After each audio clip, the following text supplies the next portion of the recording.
Welcome back to Coin Lady channel, where you can listen about the latest and most interesting developments in the world of XRP. I'd like to share some startling updates to the story of Bill Hinman's time in the Southeastern Conference. We have found a wide variety of new documents since linking Bill Hinman to the Ethereum free pass. But I want to show you something that you won't see coming at all. This will prove that several groups, including the Ethereum Foundation, successfully used Bill Hinman to completely manipulate SEC policy. I'd also like to elaborate on the conversation I had with the ex-SEC official today about the reasons cryptocurrencies are not securities, despite the fact that he's a vocal critic of the industry. I hope to demonstrate that many of them recognize the SEC's stance on cryptocurrencies as likely being incorrect.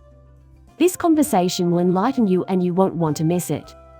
In this video, we'll start by talking about a tweet by David Schwartz that gives a lot of background on his views on the SEC.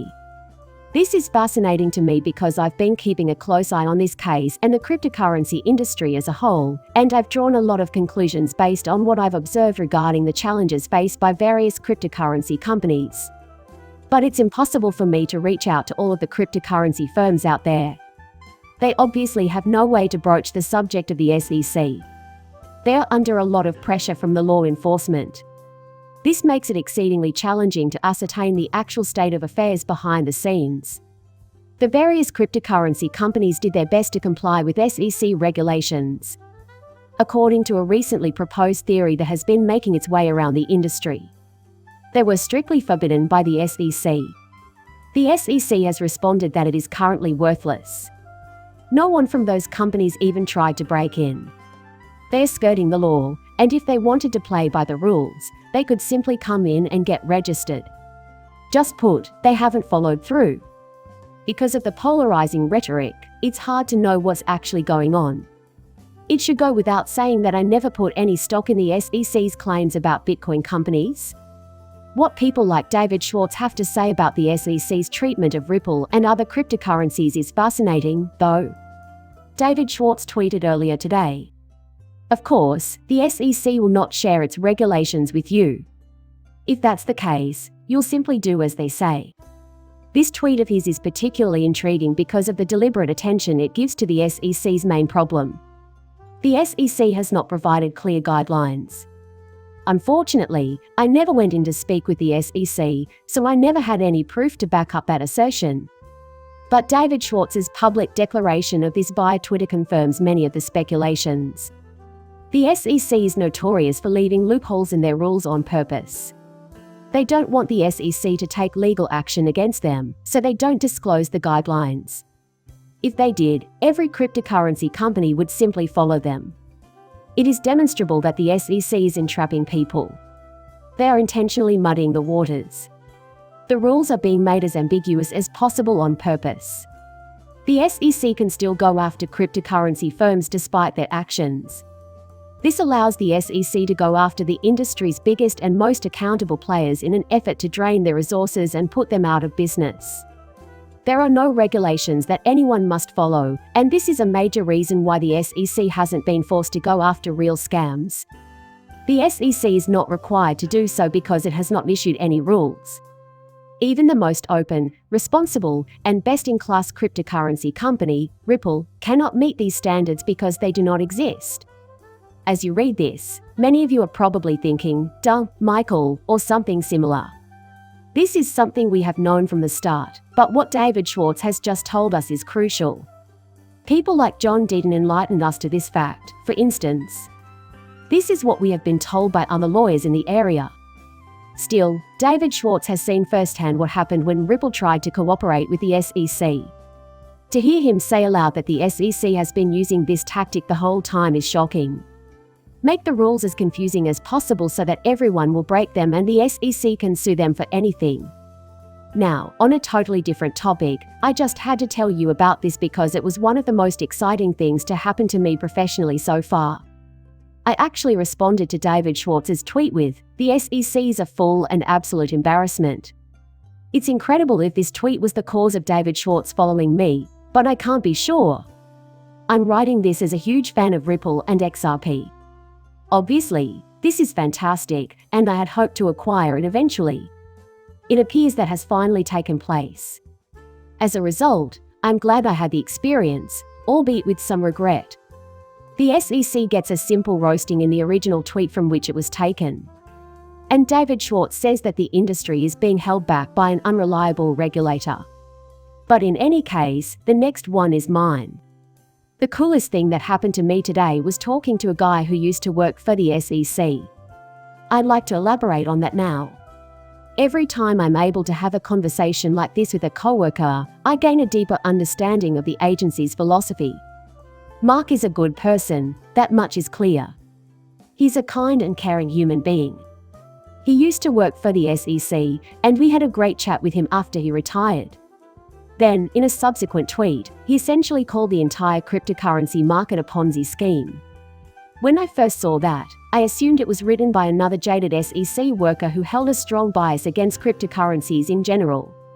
In light of this, I responded to him as follows: Mark, out of curiosity, do you not think it is innovative to be able to transfer money internationally in a matter of seconds with no fees? I can understand why you're wary of committing fully to cryptocurrency as a payment system, but I don't agree with your characterization of the underlying technology as fraudulent. To sum up his response to my tweet, well, you're kind of right.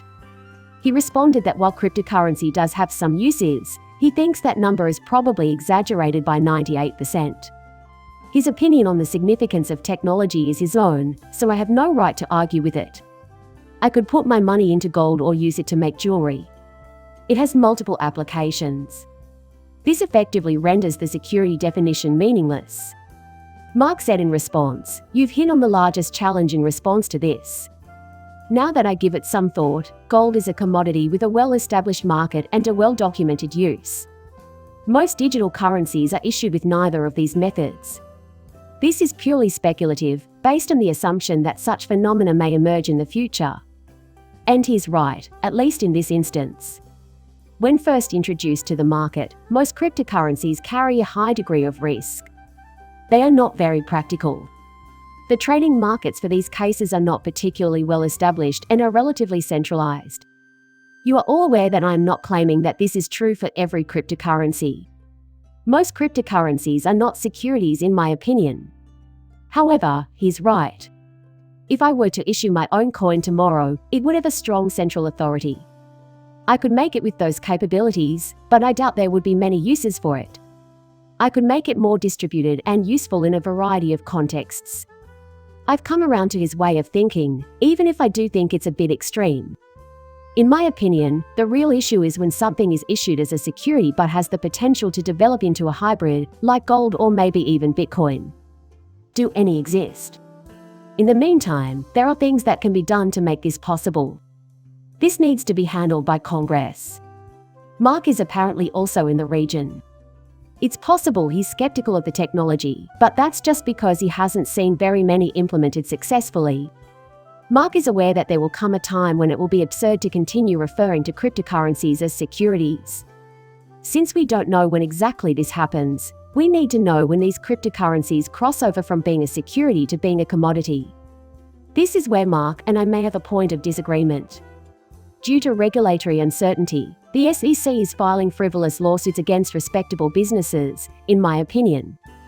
However, Mark has never done the research required to identify successful initiatives and those that are not.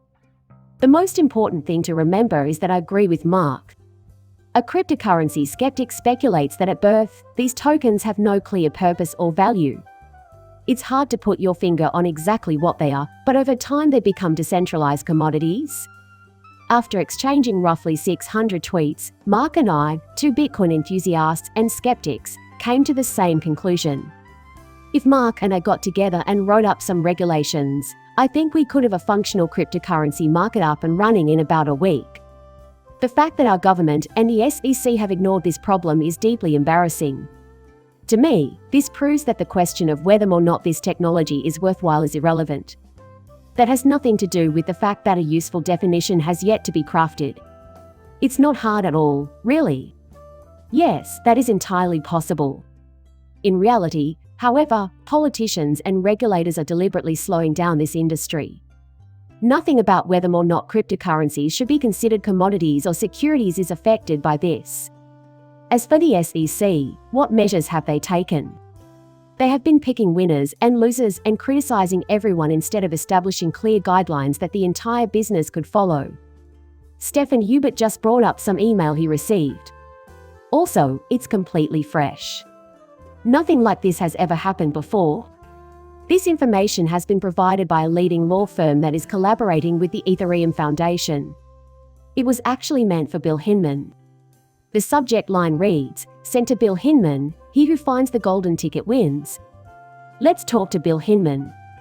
Right now, you're our golden ticket to success. The law firm is giving us the straight goods. Ethereum's introduction was facilitated by Bill Hinman, and the SEC was subsequently instructed to crack down on rivals in order to establish a monopoly. This has been the obstacle we've had to overcome. This is why Ethereum seems infallible and Ripple is in court right now. We have found all the papers and made some educated guesses. Bill Hinman's central role in Ethereum's exemption from regulation stands out above all others. An official SEC email even includes a reference to a trillionite.